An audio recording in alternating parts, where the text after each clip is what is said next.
How's it going, Lee? Episode 20. 2-0. Dude, what the fuck? 2-0. I wasn't emotionally prepared to say that.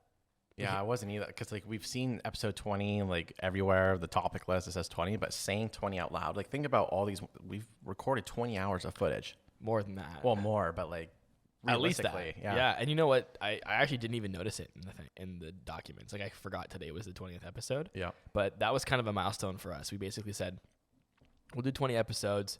Then maybe we'll get some guests on.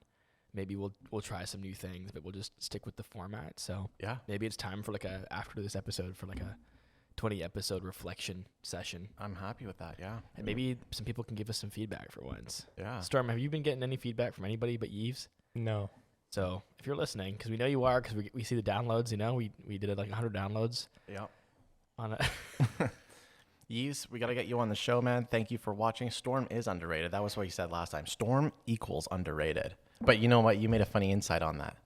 What was my insight again? It was like because he's the only viewer, he's the only one that can determine if Storm is underrated. Yeah, so he was just kind of shading himself there. Yeah. That means I was overrated to start out the first 10 episodes, and then I've been slowly growing on them. Yeah, and now here's I mean, not to get complicated, but the paradox is for you to be overrated at the beginning means he likes you a lot, but then thinks that he likes you too much.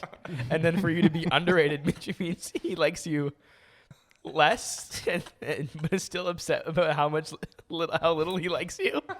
It's like impossible. Yves, man, you are a 4D chess player, man. He literally is just oh man. Well, thank you for listening to episode 20. Episode 20, that's pretty awesome achievement. I'm still having a fun time doing this. Speaking of awesome achievements, do you have it? No, I don't have it with me, but Go get it. go get it. Okay. Yeah, go get it. Yeah. So if you're listening right now, I'm sure the suspense is pretty intense because we just said, speaking of awesome achievements, Lewis literally got up and left the studio and he's grabbing something and you're not going to want to leave your seat. Let them sit on the suspense. So Lewis is back and he brought something with him. Show the camera, Lewis. All right. Here it is right here. Oh, shit. 100,000 subscribers on my YouTube channel, Coding with Lewis. Wow. So that's a pretty big achievement. I would argue it's almost as big as the 20 episodes. I would say less, but That's awesome. Congratulations, Lewis. How do you... thank you. Actually, hold it a little bit longer for the... We're going to need this for like the thumbnail, probably also for the YouTube shorts. How do you feel? What does it feel like to get a plaque that says 100,000 subscribers and says Coding with Lewis on it? Like YouTube made that for you. Yeah, it feels pretty surreal. I mean, Lee, you know specifically, ever since I was a kid, I've always started different YouTube channels. There's still some like really cringe videos of me online on YouTube from when I wanted to become YouTuber, video person, whatever. And then even with Lee, like Lee and I, like Lee had a really successful channel at the time too that I joined him doing. Really successful, like 1,000 subscribers or maybe like 800. Well, like think relatively at the time, Yeah. right? Like Still it was 900 more than the Fast Forward podcast. it was like real. It was growing heavy, but I joined him there, and so like YouTube's always been a thing for me in my life. So like being able to finally take the plunge, doing content creation, and like seeing that, I know young me would have been really proud of who I am today. I mean, already he would have been proud, but I just know that that's another like notch on moment. the belt, Yeah, right? That's like for a bucket. That's a bucket list. And I even though it's like, I know you want to keep going and do more. Like you got to be so stoked that's just evidence that you did it. You know what I mean? Like there's a lot of things people are like, I want to try doing this thing, and that's like pretty solid. I mean, how many people get that plaque? I'm actually curious of the stats. Like out of all the YouTubers, how hard is it to get to 100,000 subscribers? I feel like that's a 1%. It's got to be a less than 1% thing, because like so many channels have like no subscribers, right? So people and how much content does YouTube get like a day? It gets like a fucking million like hours of thousands of hours a second, I think. Yeah, of content. That's insane. It is insane, and very thankful of this, right? YouTube, TikTok, Instagram, everything. It's honestly, it's really life-changing. And, I know it's funny, we're usually pretty lighthearted here, but realistically speaking here, like 100,000 is like, it's seriously a life-changing journey for me. And I couldn't have done it without, you, Lee, you, Storm. Like, I know, like, you feel like, what did I do? You know what I mean? But you're here every single day. doing the podcast and helping inspire me here by just being here at the office, which you're doing for free, right? Like you're not being paid to be here. No, okay. No, but seriously, I couldn't have done it without anybody, and I think this is just like a true testament, and it just inspired me to hopefully maybe get a gold one day. Yeah. So. Oh yeah. And speaking of the gold, what do you want to do next? What's the next Coding with Lewis like game plan? What's the strategy? How are you going to get to 1 million subscribers? Because that's a 10x what you've done already. Yeah. Just make more viral moments with code, basically. Yeah.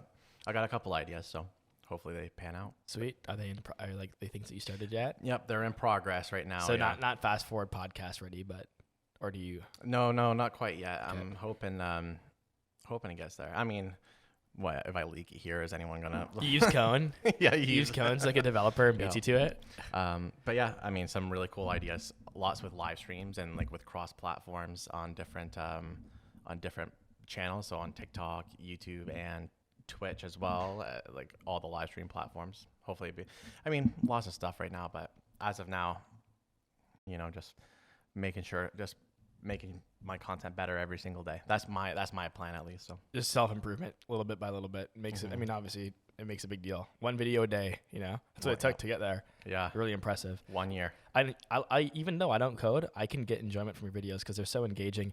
The only shitty part, the other day I was trying to watch the video, but I wasn't at home and my data wasn't working. Oh. Yeah. Cause like the Rogers or whatever, they were. Oh yeah. They were It shut was down. out. Yeah. Well, we could just get started.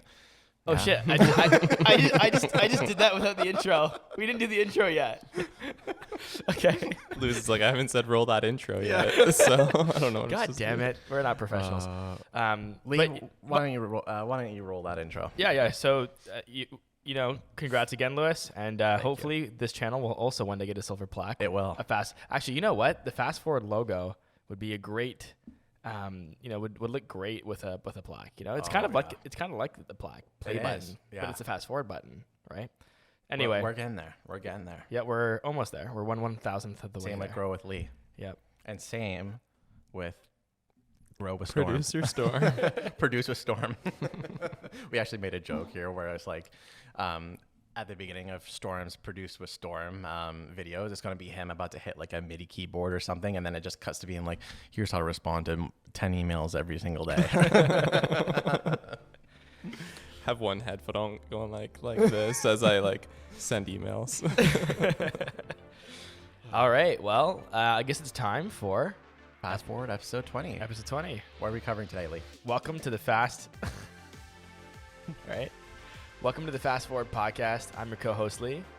And I'm your co-host Lewis, and welcome to the fastest growing Canadian podcast in the universe. And this week we're going to be talking about a bunch of things like the Rogers wireless conundrum, little robots, and Elon Musk's Twitter deal. Yeah, massive things happened this week, Lee. The Uber files just leaked. I'm really excited to talk about that and get your opinion on that. We're going to be rewinding to talk about Twitter again. I think you can probably already tell what that might be. And we're going to talk about how you can recycle your shoes and get the same shoes back. What? The same shoes back? Very interesting. I'm very excited to hear about it. Holy cow. Let's roll that intro. I just had to, man. I had to. Okay. We're gonna cut it. All right, first story. Shit hit the fan in Canada. Dude, we got stopped. Like the whole country stopped. Yeah.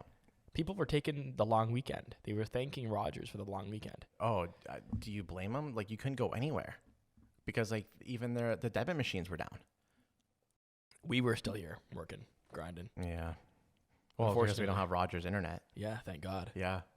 And the weekend, so I didn't go to this, right? But Sid and I are very excited for the weekend concert. We didn't go in Toronto.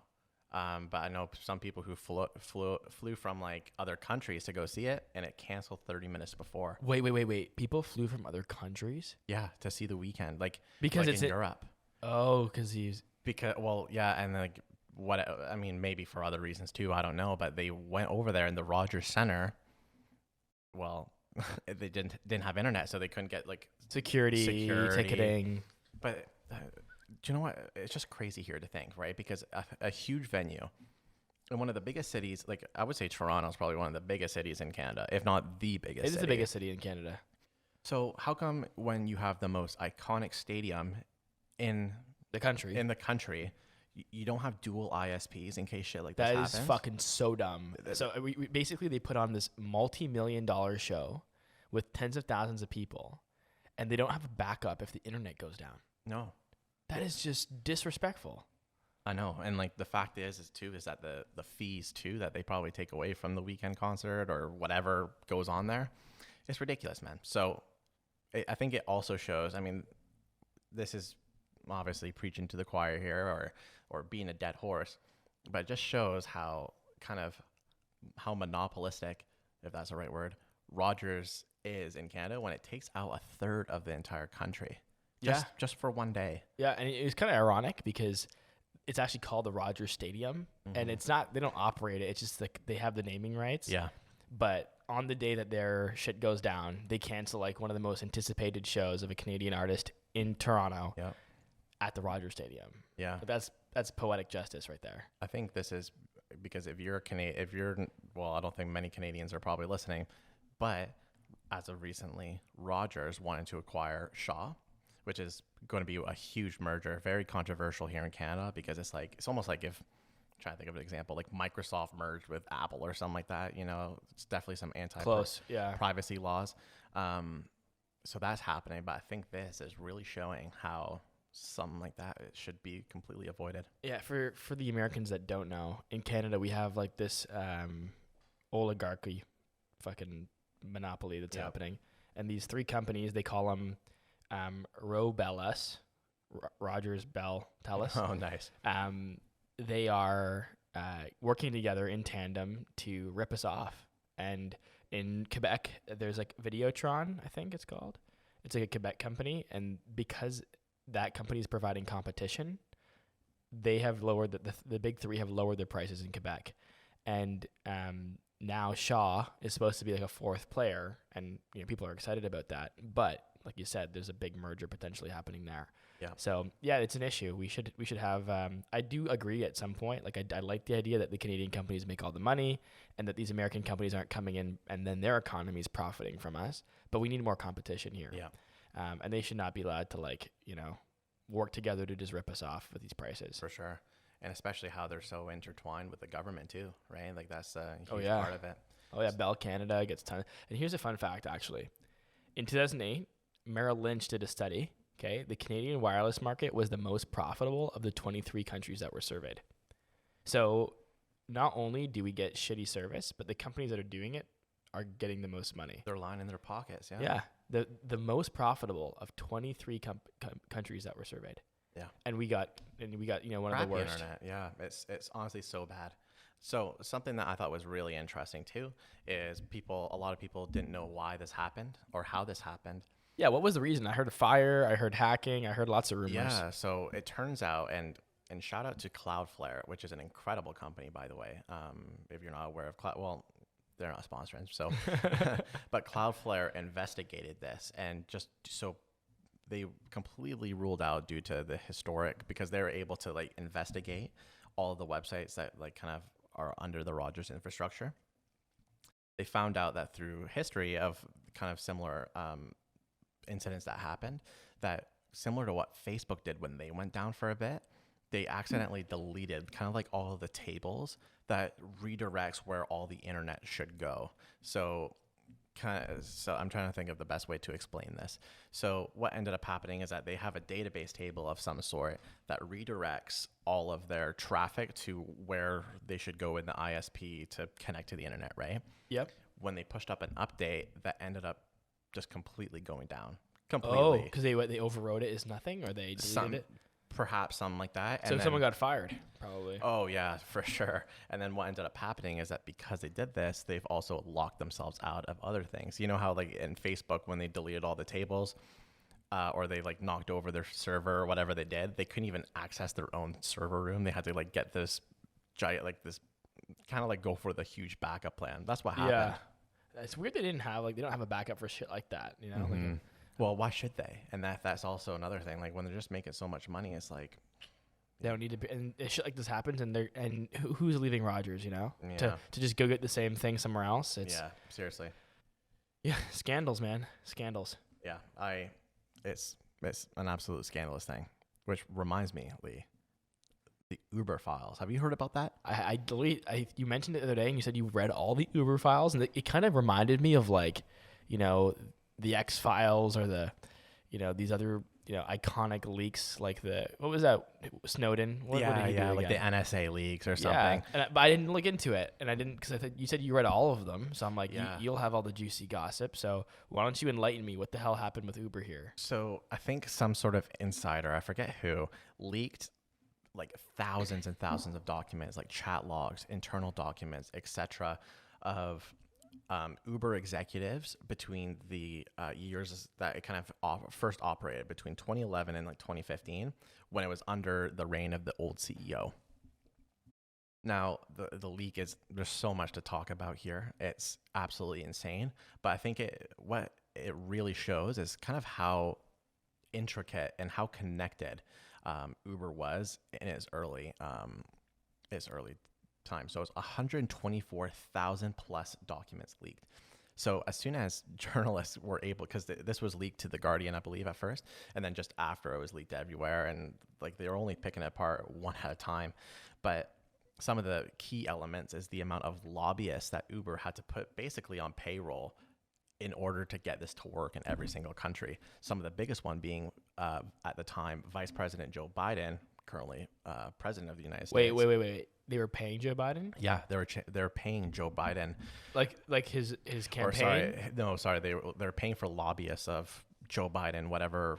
No, he was vice president at the time. So people were being paid to lobby Joe Biden? Yes, correct. Okay. Oh, so Washington lobbyists. Yes, okay. And then also they paid academics to create like reports as to why Uber is good for the economy, etc., which Joe Biden ended up using as like sources for one of his speech about how like tech companies are like improving the economy, which you can argue that the gig economy is not really good for. It's pretty bad, right? Yeah. So, and now, do you know if Joe Biden was complicit in all this, or was he just being lobbied and provided data, and he just bought into this? He's kind of a dumbass. Yeah, right? He's getting a bit old. I mean, that could have been it, right? I'm not entirely sure, but the fact is that someone on either him, which I'm assuming it's not him, I'm sure it's someone part of his team, right? Like gave him this information. And that's what I'm wondering, if he was just kind of like, okay, like a lobbyist was persuading him. He's like, okay, that sounds great. And then, here's some literature for me to read. Okay, I'll just include this in my speech. Or if Joe Biden was like, I know this is cap, but I like, the whining and dining. I don't know. I don't know if that's Joe Biden's. I don't think someone would be that obvious in it. It's probably someone on his team that like was like, all right, like here's the academic paper. Like I already have a lot of stuff to read. I'll just kind of like, I'll take it, because when you get an academic paper, you're more likely to believe it. But obviously this was paid for by Uber. Also, the French president currently right now, what's his name? Emmanuel Macron or something? French president. Let me just... Macron? Yes, Macron? Yeah, Emmanuel Macron, yep. Dude, that's so Macron. That's like what we call McDonald's. Yeah, Macrons. Yeah. Yeah. But back when he was the president of economy back in France, he was in direct contact with the Uber CEO and had to deal with things personally in order to get Uber to get passed through legislation through the country. So, and he had financial ties as well. Interesting. So that's one part of it. Another part is how the CEO of Uber tried to incite violence through counter protesters of Uber. So around the world, taxis, like they protested Uber all the time because they were somehow able to bypass the laws. So when the taxis did it, they tried to find a way to get the counter protesters to go in they tried to get Uber drivers to go in and counter protest, hoping it would incite violence to spark up marketing campaigns. And this was in like text messages back and forth through different executives. So they literally said in the text messages, like, I hope people go in and get violent. Yeah. Because it'll give us media attention. Yeah. Like it's like violence. I think there's like violence does numbers or something like that. Oh my God. So, and of course Uber has come out like now and says that these do not reflect the values. I mean, they have a whole new CEO, right? Yeah. But I guess the question here, Lee, that I'm trying to get to is, we all know that Silicon Valley has to disrupt. They have to do lots of stuff to be able to get into the market. When does it get too far? And at this point, how insane is it that Uber was so intricately connected with politicians to be able to pass legislation into it? Yeah, so I guess it's a good question, actually, because when does it get too far is very specific. Because some of the things that you were saying, I was kind of like, okay, like lobbying politicians, that's part of the process. If you do got disruptive technology, paying people to conduct research when you think it's like, for example, if I'm creating a technology that I think will help people, but there's no research to support it, well, I'll pay for the research to support it, right? Because it doesn't exist, and no one's just going to do it on their own. So yeah, sometimes as a company, you need to pay for research to get done on your solution or on your to study the results, the case studies of your product or service. So yeah, lobbying politicians, funding studies. I'm actually okay with all those things. I think where it went too far is when it came to manipulating people, like trying to create violence, or if there was any paying people off to get things through. So like if you have, if you're a capitalist, you're a business owner, and you're paying politicians to vote in your favor, and they otherwise wouldn't have for their constituents, then they shouldn't. And that's more of the crime of the politician to take some kind of, take a bribe in the first place. But I think that's where my line is. I'm okay with lobbying, and I'm okay with even funding the research. There's, the thing is too, at the end of the day, is that you have to understand, like, when is the research just being shown to be able to just favor, like, kind of just almost fool a politician almost, right? And that's because if we look at the gig economy as a whole, it's very destructive in terms of like how it's taking away jobs as well as basically avoiding the labor laws, right?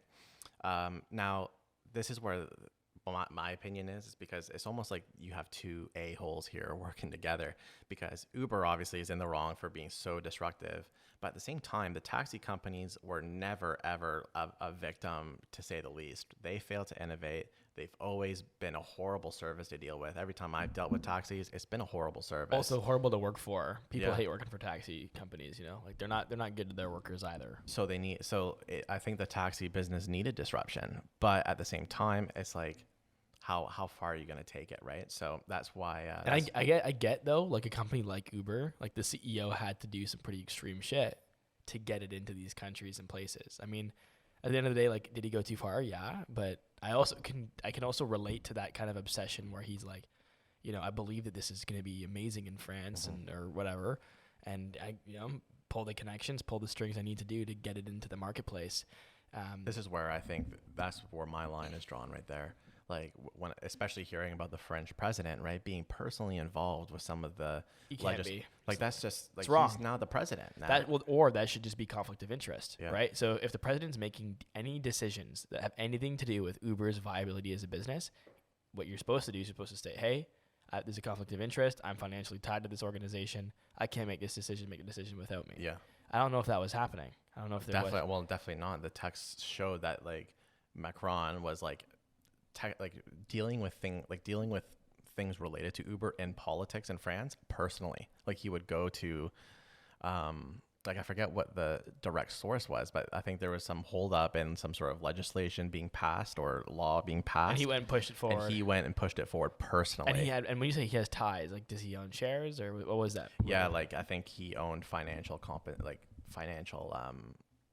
I think he was hoping for, like, he owned shares of it. Like, he was guaranteed shares of the company. And then when it IPO'd there was some sort of compensation. Okay, so then, you got to disclose that shit. Because if you're making decisions in government and you're being persuaded by the capital, like, that's where capitalism starts to fall. Yeah. So you can't do that. It becomes corrupt, right? It's corrupt. It's corruption. And to me, that's what it's all about, right? I think that's... It was who's worse, the company or the politicians? I mean, when there's corruption, it's both really at the same time, because here's another analogy. Let's say we're playing a game of basketball, and the ref is letting the teams not call fouls. Mm-hmm. So he's letting the teams play a bit rough. Yeah. Does your team, even though you're losing and the other team's being really rough with you, do you start to play more rough because the ref's not calling it? No. Or do you stick to the original rules of the game? Stick to the original rules of the game. Even if it's no. No. So Storm's a sports guy. He knows that that's not true. So what happens in sports, if the ref's not calling shit, it means there's new rules. Yes. And you play the rules that are playing. But you see that, so I understand that that's how it does work, right? And Yeah. especially in sports. But at the same time, right, like we have to look at the root of the issue, and if no player is playing right, that's when things start to fall. That's where we solve the root issue. So now it's tough. I'm not looking to point blame at and like say the companies are innocent. You know, I'm a Yeah, of capitalist. I'm trying to playing devil's advocate a bit. But what I'm saying is, between the two, like Uber's playing the game, and if the game includes corruption, it means the taxi people can also do this. Can pay off politicians. So that's why I'm saying, like, you got to hold these politicians super accountable because they hold the keys to everything. Everything working relies on their integrity. And that's why I use the sports analogy, because in sports, if the other team's able to do this, then it becomes it's like when that guy, the biker that did the drugs, everyone was doing the drugs, performance enhancers. Lance Armstrong. Yeah, Lance Armstrong. Yeah. And he was taking them. If he didn't take them, he wasn't going to win because he knew everyone else was taking them and getting away with it. So it ruins the game. If people are cheating, it ruins the game. So, but that's when it like gets uncovered, right? Because when it gets uncovered, this whole thing of like, oh well, everyone's doing it now becomes a complete scandal, right? And yeah, for example, like my reasoning is that if I got pulled over by a cop, right, and I hand him over a $50 bill, like I just hold the $50 bill, like, hey, don't worry, let's not focus on this. Well, he's going to arrest me for trying to bribe an officer, right? It's actually illegal for me to bribe an officer, right? Yeah. But it's also illegal for him to accept the bribe as well. Yes. So to me, it's like that's the same lines can be played there. In sports, the issues with the referee, not necessarily the players, right? Because as players, it's kind of hard because obviously there's times where I can just literally shove you, right, and like, push you to the ground, and that was on purpose. But sometimes, like if I'm into the game, I might just get too rough on purpose. And if the ref chooses to ignore that, well, he's ruining, like he's not doing his job, right? Yeah. And it's the same with like if I do my job as a citizen, just take the fine. Yeah. Or if I'm a police officer, like enforce the law. The nuance, it's a really good argument, by the way. The nuance of that situation is when I pull up to the cop, I've never met the cop before. I don't know his integrity. So it becomes like a Schrodinger's cat situation where I don't know what's in the box. It could be a corrupt cop, it could be not. And then it's kind of like what's it called? Like in Wolf of Wall Street, right? When he was on his boat, you guys have both seen the movie, right? Yeah, I tries to bribe the guy. Yeah, he doesn't bribe, right? He's like, oh, like, we have a great life here. Like, look at these ladies who are bringing me out drinks. I have so much money, right? Like, wouldn't that be cool? Like, he's like gauging how corrupt they might be, right? Yes. And that's kind of like that line that you're talking about is that, like, if I just hold up if I just say to a cop, like, hey, $50 and like we can clear this up, well, the bribe is pretty obvious, and like on camera that looks obvious too, right? Yeah. But what if I said, like, come over to dinner later, like I'll show you a nice time or something, he passes me the fine and then somehow like gets rid of it later. It's kind of so the point I'm making though about because you make a really good argument about the difference between the ref in that situation, because you're right, in that situation there's like a 50-50 chance, let's call it, because you don't know the cop, and it could go one of two ways, and it's both ways, and both of you are potentially going to hurt. Now the problem is in politics, what happens is there's a 50-50 chance that somebody takes, and if they take it and it works, then that gap becomes exposed to the game. So like, I'm an entrepreneur. I try to bribe the president. President throws me in jail. Fuck. Yeah. Okay. You come along. You try to bribe the next president. He's he cool accepts. with it. Yeah. Now you just tell your cronies, this guy's good, and the game's changed. So because there's like, it's not just any one situation in isolation, you're right, 50-50 odds, either way it could go. But because there's multiple situations, not in isolations, but in sequence, once corruption happens, it just opens wide, which is why, like, I think you got to hold the ref, the politicians. I say you hold everyone accountable. Yes, everyone, but I'm saying them the most because they have the ability to like leave the tap on. I just don't know about that, because again, like, if I just was like, all right, Lee, you like just you though, right? This is the only person I'm doing it for. And then you start telling like Google, you start telling Twitter, you start telling Tesla that like I'm like going to be changing laws for you. Then you're also like part of this. So here, affiliate marketing. I'll use a scenario because I think this is the best way to articulate it. Let's say that we're all competing. Let's say we all have cell phone companies. Yeah. Okay, telecommunication. Rogers, Bell, Telus. Yeah. And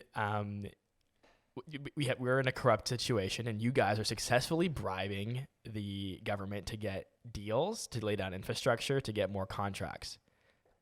My business will fall because I can't beat you unless I do the same thing. Yeah. And I also can't get you in trouble because I would be getting you in trouble with, the police. Like, who's gonna, you know what I'm saying? The police will just be like, they'll be paid off, or the corruption will run right down through the institutional side. So, like, who do I tell if the president is doing journalists? Sure. And that's the point, because, and like what I'm saying is that I'm like, I mean, I think we agree here, but like, it's the finger should be pointing at both parties, right? More, it's not binary or one party. Like, it's like everyone needs to be held accountable, and that's why like scandals like this happen, is because it's like, if it was just like if it was just Macron that what's his name? Like, if he was just guilty of this, then the hit piece would be about why he would resign by now, right? Yeah.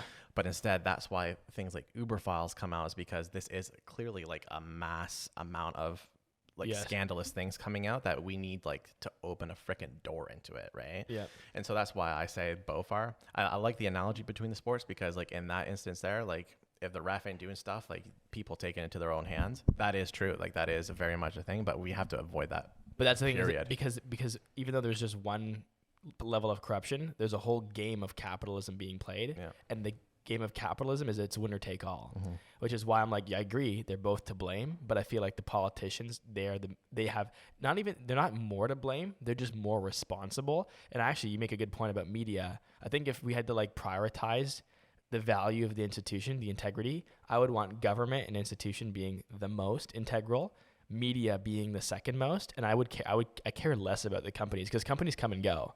Companies come and go, companies die. If they expose a bad company for making a bad deal, company, falls apart, gets, fined, whatever, thrown in prison.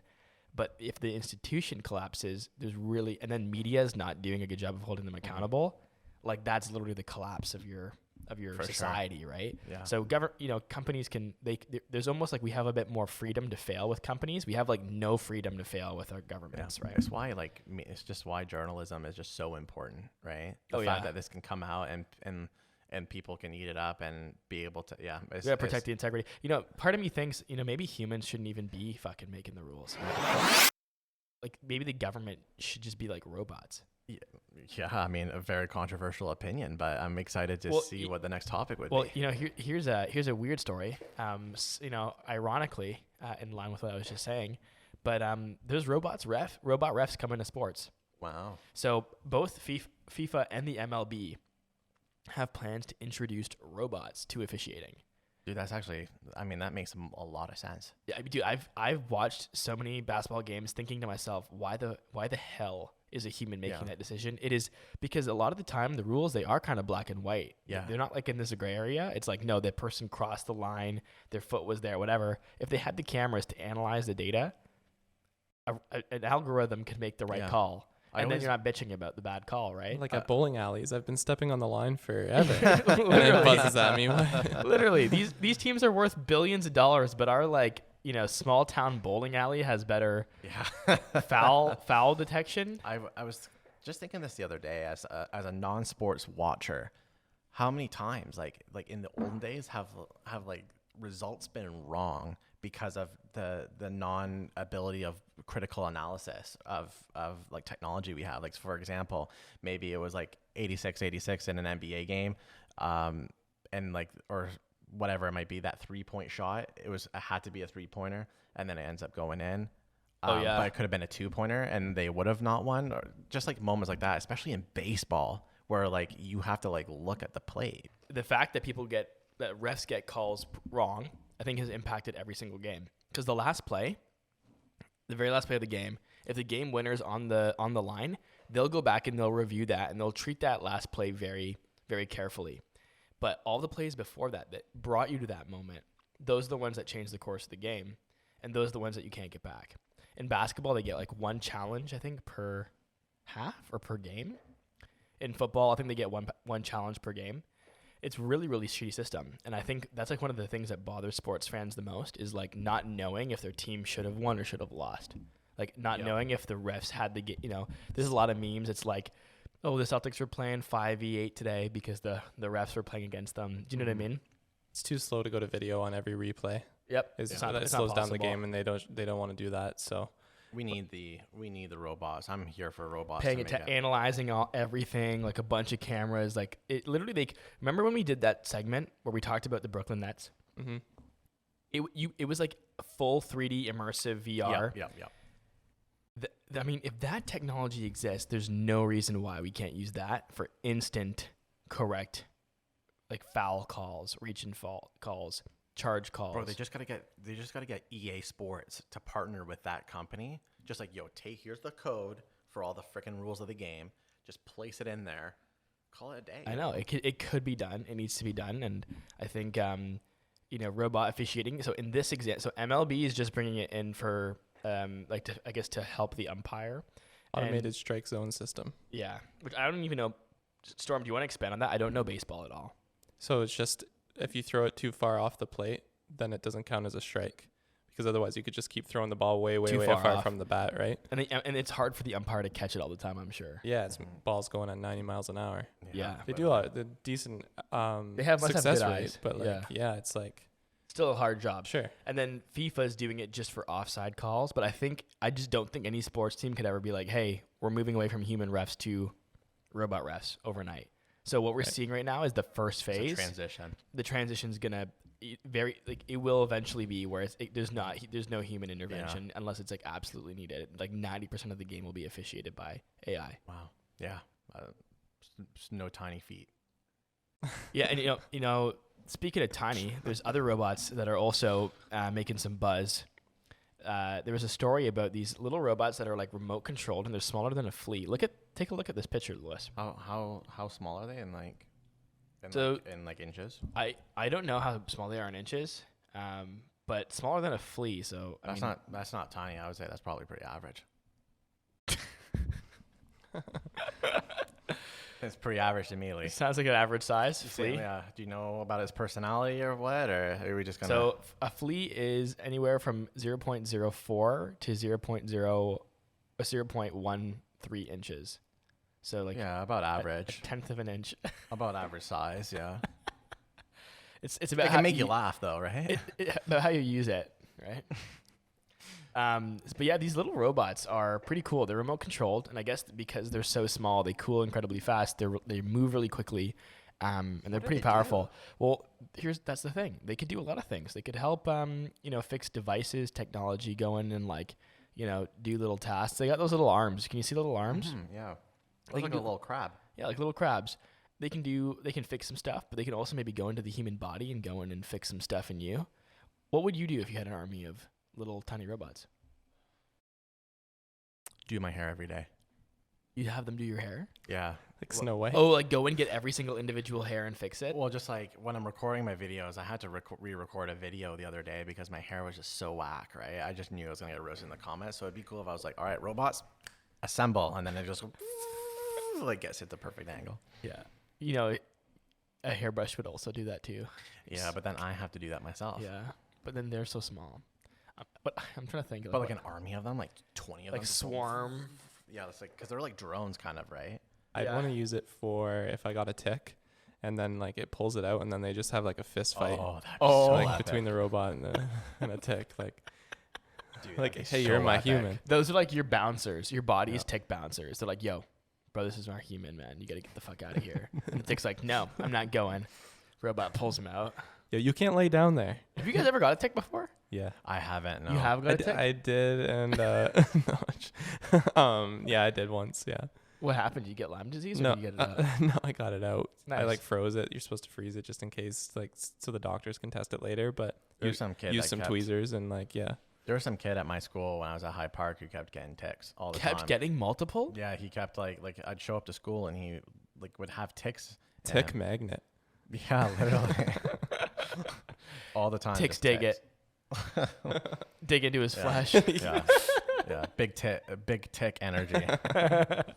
No, but it's funny because from what I'm seeing, it's like it's going to stop internal bleeding, eliminate cancerous tumors. Like that's pretty incredible. I mean, I know we just made some jokes about fixing hair, but I mean, being able to do all that with such a tiny little tick like robot, very impressive. Can you imagine this is a little tiny little robot in your body, fucking bit by bit destroying cancer?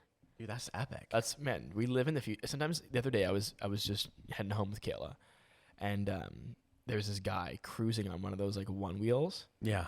And he had like wireless headphones on, and like so badass. It's like when do we acknowledge that we live there? Yeah. You know? We Like live in the future. We just. Do you guys remember what it was like growing up? Like, do you remember the computers that like just in our own childhood? Like, we're only 26, 27. Yeah. 25. Like, we're not that old. No. But like, if you just go back 10 years, shit was fucking way different. Oh yeah.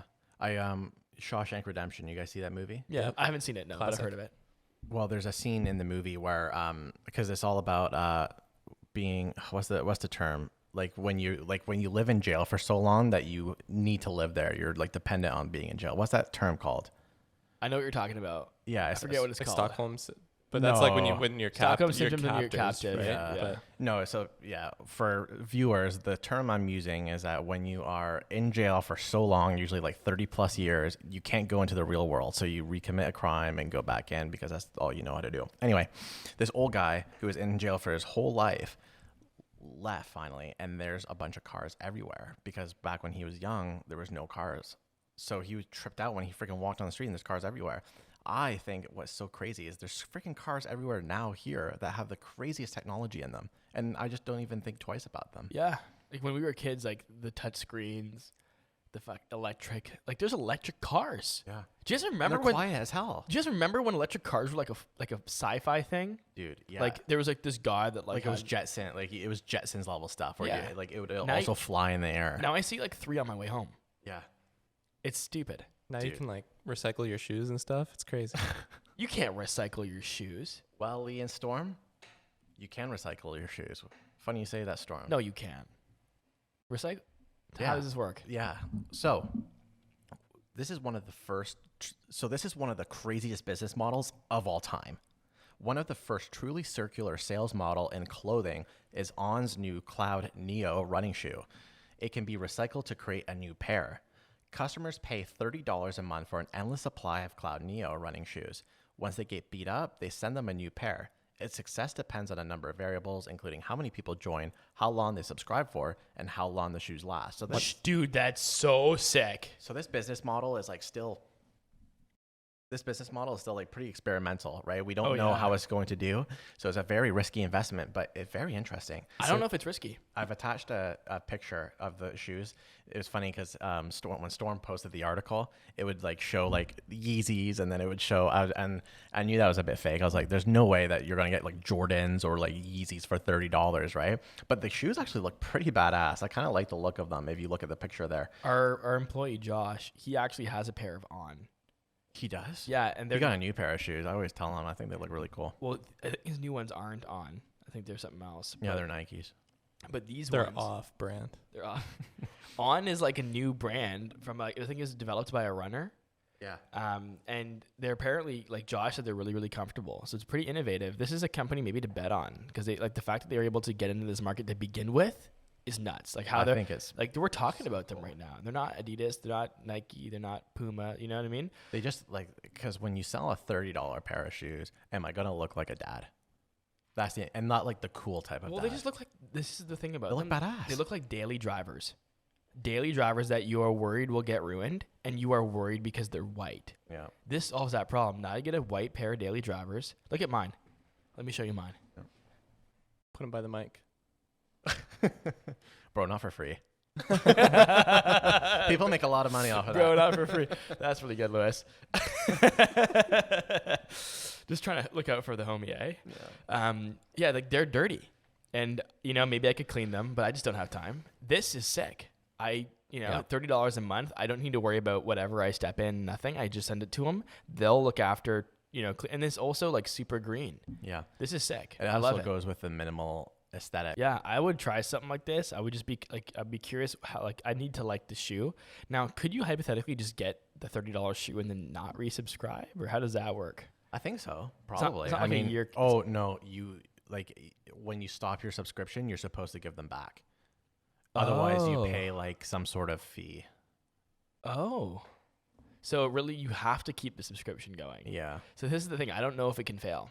I know like, it might not be a huge success, but $30 a month, and you have to give them the shoe back. Like, how often are you going to be replacing it? Probably 3 times a year, right? Max. Maybe even. Well, yeah. I'm just trying to think here because they probably have some sort of policy to tell you when like it's an acceptable return. Because when was the like? I mean, I know you are more frugal than most people, but how often do people buy new shoes? Like, if I were to pay full price for on, I have no context of that. That's why I'm saying for me, like I'm a bit luxurious. I like my shoes, so I probably spend like maybe like 1 pair of shoes a year. That's not luxurious. That's pretty basic. Well, compared to some people, I know. I'm just saying you're not even that bad. There's people that are worth. I know that there's like, yo, I just caught my Dior Jordans for like $5K, and they buy like 4 of those a month. Yeah. But they ain't buying. They don't care about this story. No, you know what I mean? I mean for like people like us that are that I think this would you wear these shoes? I would 100%. I would have bought those. They look really cool. Yeah. What do you think, Storm? Yeah, they look cool. I would. Maybe we should all sign up. Maybe we shouldn't pull out of it. Yeah, I don't know. The only thing about it is that I don't know if I would if I got into the subscription, if maybe later I'd want to pull out. Yeah. If I felt like I was no longer happy with the deal and just didn't want to commit to the shoes. Speaking of not pulling out, Elon Musk is actually finally decided to do that. Yeah. And he doesn't want to do the deal anymore with Twitter. No, he does not. Man, what a saga. This is like, you know what this is like? This is a soap opera for nerds. Literally. Yeah. I'm actually just very thankful for the entertainment. It's A1. Yeah. A1. Yeah. Elon Musk, like, man's out of control. This guy is so freaking off his freaking rocker. You see the meme he posted? Oh, about getting sued by Twitter? Yeah. Yeah. It's in the meme. Oh, is it? Oh shit. Dude, it is so funny. I don't know what you're talking about. I think Elon is beyond bonkers. He's in my opinion, he's completely out of his head, but either that or he's a genius. He's doing the most genius $1 billion marketing move ever. Dude, here's the thing about Elon that a lot of people don't realize is that with his companies, he's never spent money on marketing. All he's done is he's leveraged press, like PR, to the absolute max. And that's actually on their thing, that's not technically true. What do you mean? On their last sheet, they said $200 million on marketing. So say spend on marketing, but do you know what car companies spend on marketing? But yeah, like 25% of their fucking revenue they spend on marketing. Yeah. So Tesla doesn't do that. And also during the early days, they never spent any money on marketing. Mm-hmm. So this has kind of been his game. Like he's always been like trying to stay. Basically, he's kind of like the Kim Kardashian of the business world. You know? Yeah. How do I? Because he's thick. Same amount of children. Yeah, more. As all of them. As all the whole Kardashian clan. But yeah, he's always leveraged the media. But I don't know if this is a media play. It feels like too much work. I feel like he had done something else to get media attention. You know what? I get really crazy. Like it almost seems like Elon is very like a crazy person at the moment. Like he's entering his Joker moment where he's going a little crazy and like he's just got so much freaking money that he just bullies people around. Here's the thing, like, and I hate that I'm gonna be advocating for him because that's the meme, but why is he crazy? Because he's got way too much on his plate right now. He's like with this whole Twitter thing, he's upset. Sorry, there's a lot of people on Twitter who are like, oh yeah, Elon, who are like kind of already upset with Twitter at the moment, but like, who cares about those types of people, right? They're not bringing in any money. They're just kind of like, they're just going to be Elon fans at the end of the day, just like I'm like any other type of fan of any kind of person. What I mean is that I find that he just has completely lost his rocker. Like there's just too much. I don't feel like it was necessarily calculated. I think he kind of just went in on it and it was like, all right, this will make it sense. And then obviously it didn't make sense to what it wanted to. And then now he's in this predicament here that, God, what a freaking headache. Yeah. I think maybe he is like too over levered now because Tesla stock when he made this deal was like a ton more money than it is now. And I think the amount of risk that he takes on by buying Twitter today is higher. But here's the thing, and this is the part that I actually do think is irrational. This is how I rationalize if I was in his shoes. This is the best thing I'd try to do. If I made a deal for a company, and at the time I was levering my own net worth, which has since then plummeted, to buy a company that has also plummeted in value because the whole market has, I would not want to pay the price I agreed to the beginning, because now I'm overpaying while I'm way over levered. So it's like a double shitty storm. Sorry. Yeah. I'm just saying, like, I 100%, like, I think in buying, I want to get out of Twitter too if I was him, you know? Yeah, it's not a good deal anymore. And I think part of me is like, is he actually getting out of the deal because is the bots thing, or is he actually just using the bots thing as a way to try to negotiate the deal? What I think is a potential outcome. And I knew the deal was going to go through when it was kind of like, when those first posts came out, and I knew it was going to go through because I knew Twitter, like based on the business, they are motivated to sell the company. Yeah. Whether the public or whatever cares about the public perceptions, they have an incentive to sell this company. It's not a good company. So somebody else buying it's great. So I knew that the deal on their end would go through. Did I predict that Elon would pull out? No, I did not. I don't know why I didn't. But I think the potential outcome here is that they sue him to buy it, but he actually has reasonable reason within his agreement, because I think his lawyer has stipulated that in the agreement, actually, he very, very much so specified that this could be an issue and that could potentially throw off the deal if they don't provide the information that he requires. I think they did, though. I mean, I'm not entirely sure. We have to wait until to see if you guys play in court. I know that I did see that Twitter has hired like some insane lawyers to make sure. Oh yeah, they still, and again, that's what I'm saying. They're really motivated to get this company out of their hands. But I think what might happen is that in court, they might actually have Elon renegotiate the deal with them. Yeah. I don't know if it'll come. I don't know if Elon will be forced to buy it at the sales price. I have to look it up. I can't remember exactly the details, but something along the lines of it was actually specified very specifically inside of the agreement. It was posted publicly by like either someone from his team or his lawyer. I'll have to look into it, but it'll be fun to watch this play out. I'm hoping that he does buy Twitter, because I think Twitter would be not necessarily better, but it would be more fun. More fun? Yeah. Yeah, perhaps.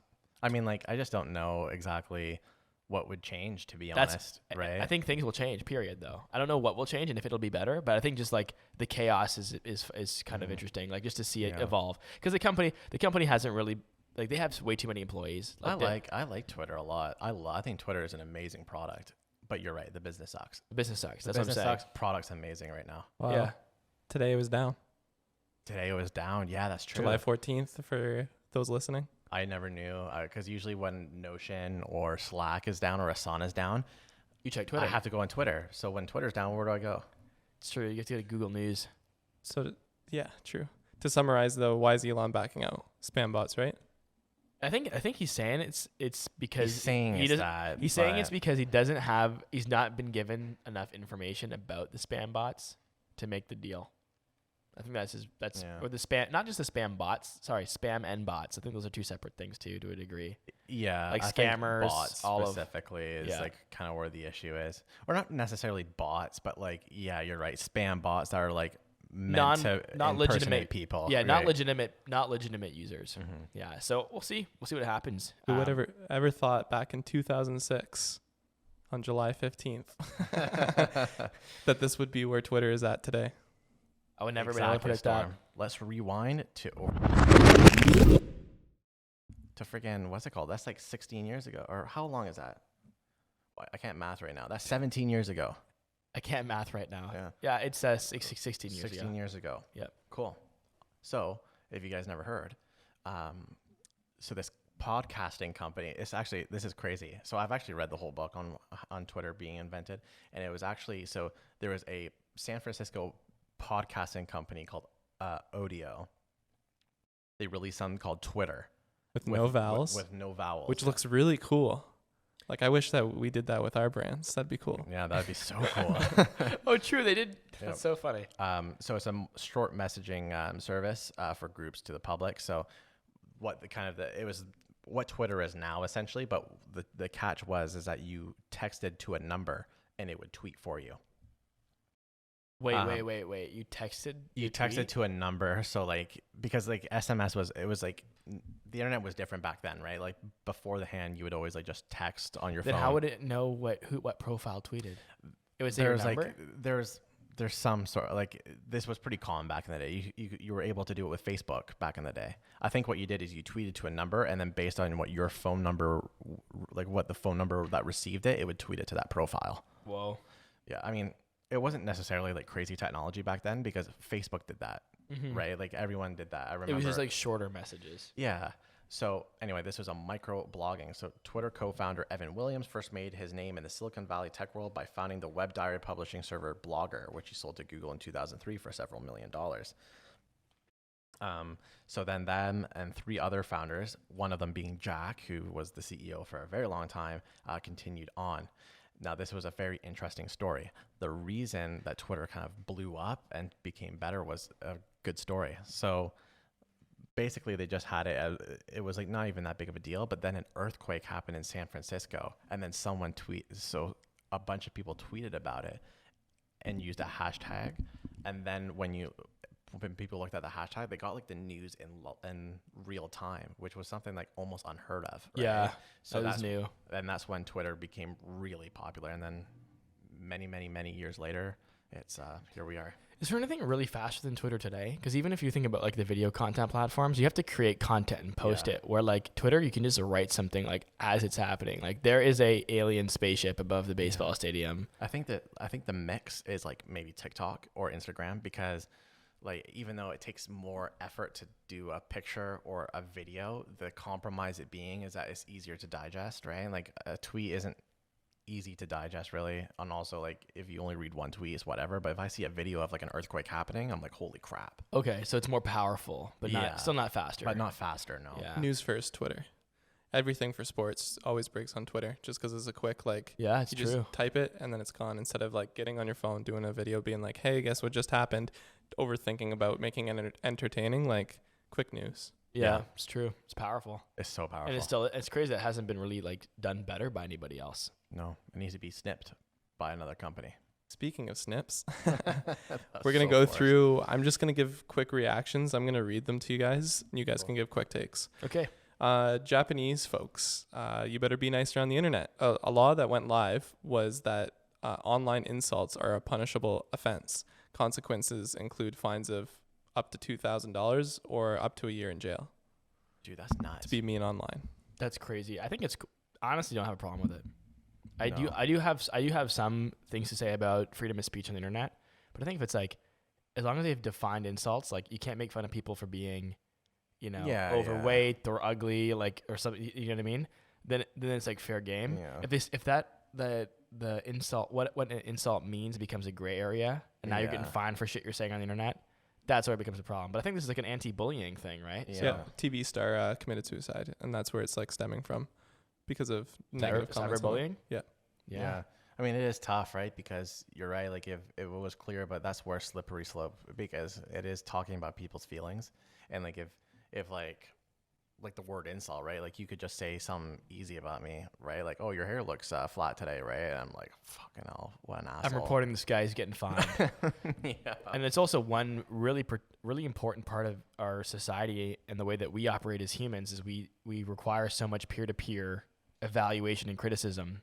Yeah. Like, or else we'd be weird. We need people to tell us when we're being whack. Yeah. That's like, I wonder, like we all know now because we grew up without that. Yeah. We grew up without technology, and our friends would tell us if we were being weird, like, hey, don't pick your nose and eat it.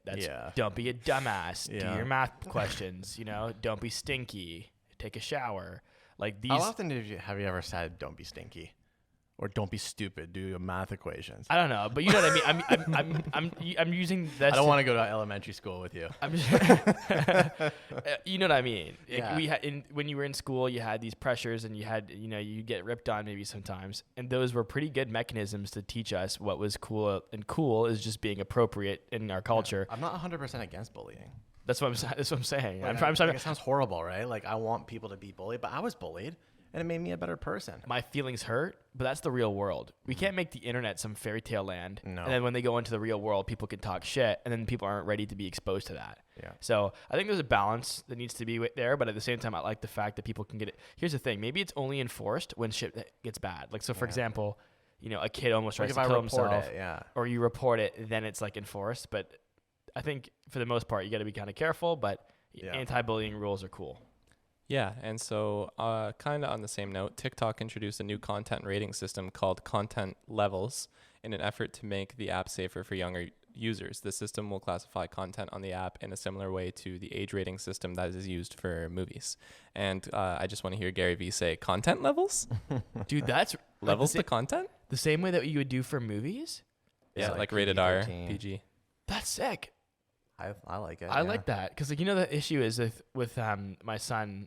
Like when sometimes he wants to watch funny TikTok videos, and I don't do that with him because the issue with TikTok is I don't get to pick what we watch. So it's like I don't know what could come up next. Yeah. So that's why I've always told him, no, we can watch, like, we'll go on YouTube, we'll watch like a montage of funny videos, but then I know at least what's coming up. And a couple of times we tried to do TikTok and just watch a couple of videos before bed. There was like videos that they looked completely innocent when I started them, but then there's like massive swearing or something like that. Because I don't know who the creator is. I don't know what their motivations are. So it's unpredictable, and it being unpredictable makes it not really safe for children. It is. This is kind of cool. Yeah. I like it a lot. Yeah, like on TikTok, like I'll see like I don't know, like a pregnancy announcement or something like that, right? And then the next video is like top 10 ways old people were murdered. You know what I mean? I'm like imagine that. Imagine if I was a kid, right? And then saw some dude getting sawed in half or something. Yeah. It's too. We always come back to geriatric murder. So we always go there. What would your content be rated, Lewis? Probably PG. PG. There's some kind of crude jokes in there at times, right? But very minute. Pardon me? But minute, like very small, like not a lot of. Yeah, like the word like but I'll put like a peach emoji on the screen. Like, yeah, that's PG. Yeah, like it's like you know what I mean? Like kids can watch that, but yeah. But yeah. Maybe not your actual bare butt, but yeah, well, yeah. That would be rated R. So there was a DoorDash glitch that allowed hundreds of people to order free food and booze. One person even ordered around $275 worth of Plan B contraceptives from their local Walgreens. What is that, like 4 pills? Yeah. Dang, yeah. That guy had a 5-some and he's just like, I need a DoorDash myself. So if the glitch happened and you guys were aware, what would be the first thing that you order? McDonald's. Hey, but hold on. Just because the refs changed the rules doesn't mean we should follow the rules, right? I say we still pay. No. First thing that comes to mind, you have 2 minutes to place an order on something on DoorDash. I'm buying everything and then putting it in my fridge. Yep. I'm not buying one thing. I'm ordering Chinese, jerk chicken. I'm ordering sandwiches. You're going to Chinese food first? That's the thing. No, I'm going to steak. I'm going to London Lion Burger. Yep. Which is it's like a burger. I think about Five Guys, similar to that vibe. I'm making the biggest, nastiest burger of all time. Yeah. Sending it over my way and like just filming it for content. The thing is, like, if there's actually a glitch and there's free food, like the way that my brain operates, I'm not even thinking about what I'm gonna eat. I might not even eat that night because I'm on my laptop ordering so many things. Oh. And I'm just doing groceries. I'm freezing stuff. You know what I mean?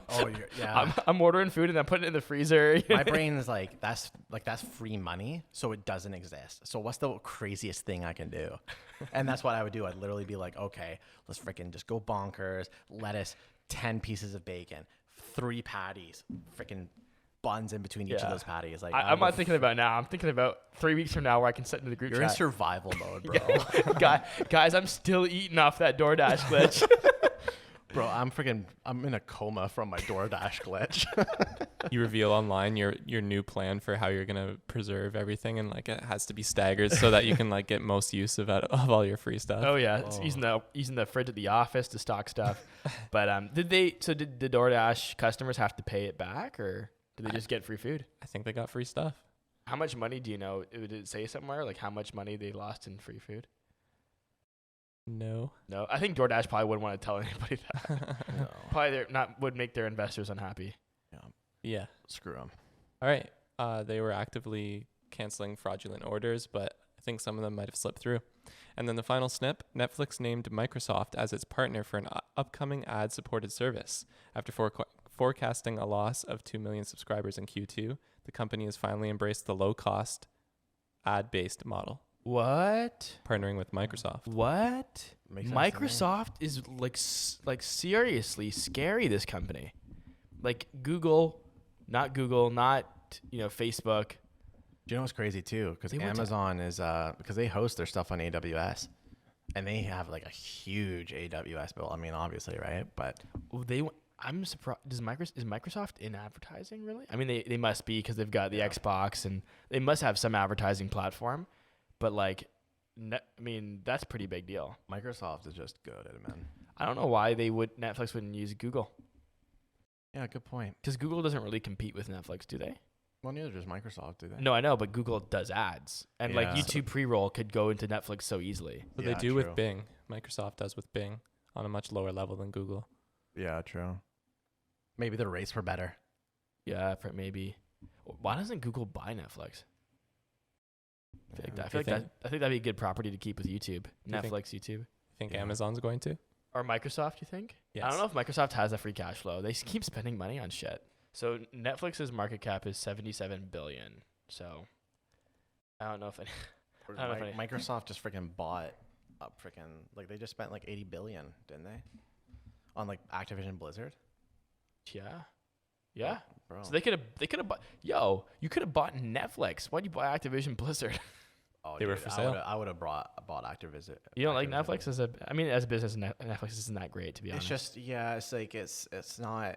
I mean, it's just tough, right? Activision Blizzard was like a safe sale. Microsoft's all about safety. Yeah, you're right, and also they want free cash flow, and Activision Blizzard probably fires off a ton of free cash flow because Oh, the yeah. games sell. The problem Call with of Netflix, Duty, World of Warcraft. yeah.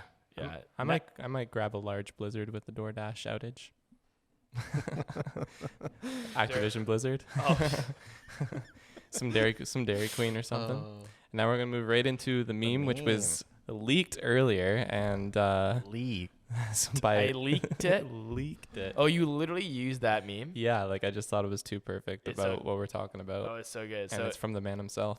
go ahead, Storm. What's the meme Yeah, say? Elon tweeted it, and it's pictures of him, his face, like smiling. So first it's smiling. They said I couldn't buy Twitter.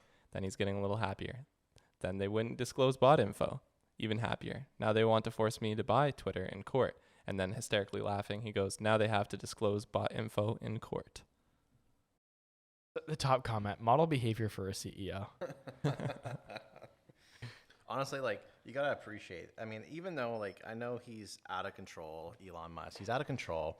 But the fact that like I do love it when he tweets. He's so entertaining, and the thing is, like, who Who says he can't tweet? I mean, he's the CEO. Like, listen, if he was like a shitty CEO, and it's like, dude, act like a CEO, get it. But like, when all the CEOs are trying to be Elon, like the guy's the richest person in the world, and his companies are the coolest companies in the world.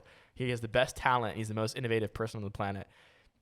I think the memes maybe the right, like maybe that free spirited way of thinking.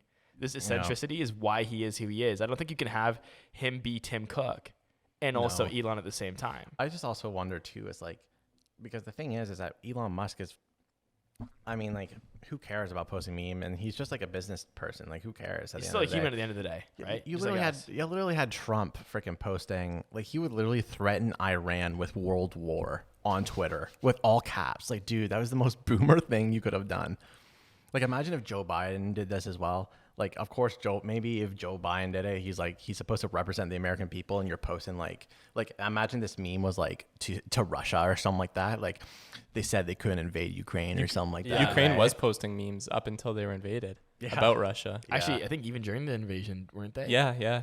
I don't know if they still are. They're probably like, "Hey, man, stop posting the memes. We're We need getting one more fucking wrecked." soldier. Yeah. It probably would make sense. It got kind of awkward, probably.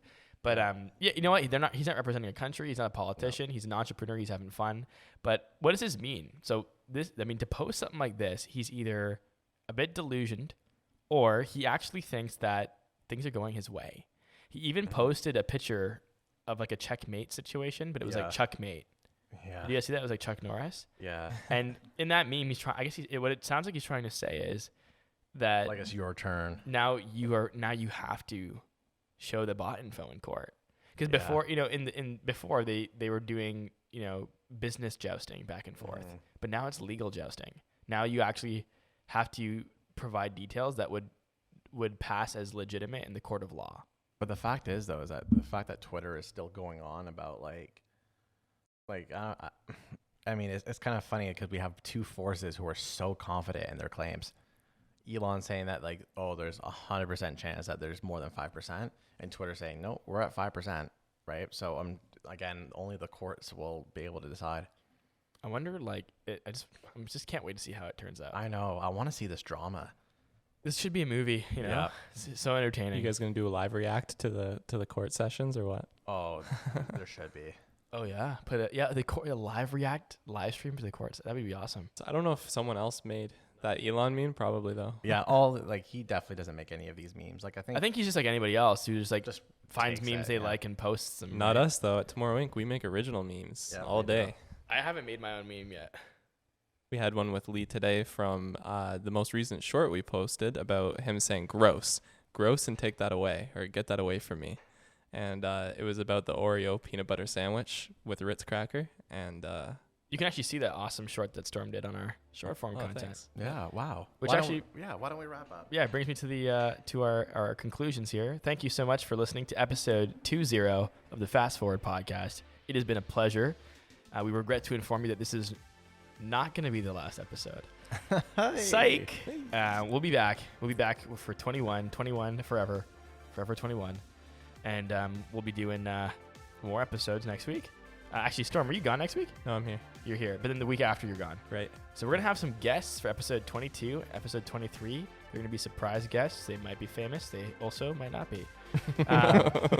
Don't forget. It might be my mom. Don't forget to give us a follow wherever we post the short form content. There's TikTok, there's Instagram, there's YouTube. And leave us a review anywhere you listen to podcasts. And check out Coding with Lewis. We need to get him up to 1 mil now. Yeah, so Yes. that's gonna be a grind. So Yves, I don't know how many YouTube accounts you have. Go subscribe to Coding with Lewis. We want to get him to 1 mil. We want that gold plaque in the office. And so- we want a silver plaque for the Fast Forward to Yves. So Yves, share this to 5 of your friends. You'll get an affiliate code for every single subscribe you give us. Alrighty. Thanks for listening, guys. Thank you. Bye-bye. Bye.